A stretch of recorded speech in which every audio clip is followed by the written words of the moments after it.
Assalamualaikum warahmatullahi wabarakatuh. Salam sejahtera. Semoga kita semua selalu dalam lindungannya. Amin. Di dalam surah Al-Baqarah ayat 155 dan 156 merupakan dua ayat motivasi penting untuk menjalani kehidupan sehari-hari.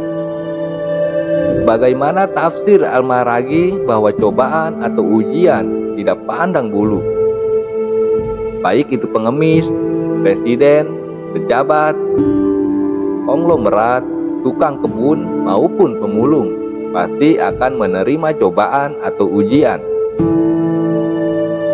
Orang yang beriman atau tidak beriman tetap akan mendapatkan cobaan hidup. Perbedaannya, orang yang beriman mendapatkan cobaan untuk membersihkan jiwanya. Tentu saja dengan catatan orang yang beriman itu lulus dari cobaan tersebut. Sedangkan orang yang tidak beriman mendapatkan cobaan karena sewajarnya sebagai manusia hidup. Di dalam kehidupan pasti ada cobaan, karena hidup dan cobaan itu bagai dua sisi koin yang sama-sama ada dan keberadaan keduanya beriringan. Dengan demikian, cobaan termasuk salah satu batu loncatan bagi umat agar imannya bertambah kuat, baik, dan mendekati diri kepada Allah Subhanahu wa Ta'ala. Sementara itu, cobaan yang datang memang berat. Kita pun harus menerapkan sikap sabar, karena kesabaran merupakan pemecah kebuntuan, asalkan dibarengi upaya dan usaha. Cobaan akan menyadarkan kita bahwa kita adalah makhluk yang membutuhkan pertolongan dan makhluk yang lemah. Oleh karena itu, sungguh kita tak layak bersikap, sebab ketika cobaan mendera, itu akan menjadi kesulitan. Jika kita tertimpa cobaan, maka apa yang bisa kita sombongkan? Cobaan itu bisa berupa musibah. Di dalam surat Al-Baqarah ayat 156 terdapat kata musibah yang merupakan cobaan bagi umat manusia. Musibah yang mendera akan memperlihatkan kualitas manusia tersebut, kuat atau tidak. Oleh karena itu, kita harus tetap bersabar dalam menghadapi musibah. Rasulullah SAW bersabda sebagai berikut: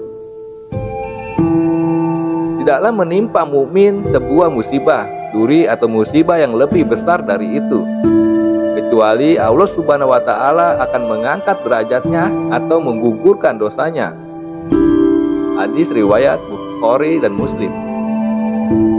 Dari hadis tersebut kita dapat pahami dan resapi isi kandungannya bahwa ketika tertimpa musibah, orang mukmin akan diangkat derajatnya oleh Allah Subhanahu wa Ta'ala atau digugurkan dosanya. Dengan demikian musibah itu akan meningkatkan sisi baik, yaitu derajat yang terangkat dan dosa yang gugur. Hanya saja musibah yang menimpa tersebut dihadapi dengan sikap sabar. Sikap sabar menjadikan kita pemenang, sehingga derajat kita benar-benar terangkat dan dosa kita berguguran. Itulah di antara kabar gembira yang dijanjikan oleh Allah Subhanahu wa Ta'ala pada orang-orang yang tertimpa musibah tetapi masih bersabar. Hal itu telah kita pahami melalui surah Al-Baqarah ayat 155 bahwa orang yang bersabar terhadap musibah akan diberikan kabar gembira. Akan tetapi, jika dihadapi dengan putus asa, maka musibah tersebut akan terasa semakin berat.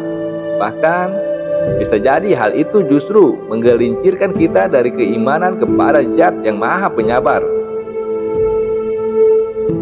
Di berbagai media, tidak jarang kita mendapatkan informasi tentang orang-orang yang putus asa ketika menghadapi musibah. Mereka pun nekat mengakhiri hidup karena tidak kuat. Lantas bagaimana bersikap sabar terhadap musibah yang menerpa itu? Jika kita mengacu pada ayat 155 dan 156 tersebut, maka orang yang bersabar adalah mereka yang ketika tertimpa musibah mengucapkan lafal istirja. Lafal istirja merupakan lafal kepasrahan diri kepada Allah Subhanahu wa Ta'ala. Selain itu, lafal tersebut dapat menyadarkan manusia bahwa kita akan kembali kepadanya. Kita tidak mempunyai kuasa apapun Oleh karena itu, kita pasrah kepada Allah Subhanahu wa taala. Hanya saja, pasrah tidak dimaknai sebagai perbuatan menyerah. Sebaliknya, pasrah dimaknai sebagai pantang menyerah. Ketika tertimpa musibah, siapa yang bisa menyelamatkan kita? Tentu saja Allah Subhanahu wa taala. Dalam makna inilah, pasrah kepadanya diartikan sebagai penafian sikap sombong karena kita adalah makhluk yang lemah. Selain mengandung makna pasrah kepada Allah Subhanahu wa taala, lafal istirja ini juga merupakan motivasi untuk bersabar ketika musibah menimpa. Berbarengan dengan sikap sabar, upaya dan usaha juga harus diperjuangkan. Sebab pasrah bukan berarti kita tidak melakukan apapun, tetapi justru berupaya keras berjuang dan pantang menyerah untuk keluar dari musibah atau mencari solusi dari permasalahan. Kepasrahan dan kesabaran tidak akan mempunyai nilai apapun jika tidak diiringi usaha. Dengan lafal istirja, kita bersabar, kita memohon pertolongan kepada Allah Subhanahu wa taala, dan kita pun berikhtiar untuk keluar dari musibah tersebut. Inilah makna pasrah dan sabar dalam lafal istirja yang harus kita amalkan. Semoga kita mampu mengamalkannya sehingga kita akan memperoleh kebaikan dari Allah Subhanahu wa taala, baik itu kebaikan di dunia maupun di akhirat kelak. Amin. Saya Novia FR. Wassalamualaikum warahmatullahi wabarakatuh. Salam sejahtera.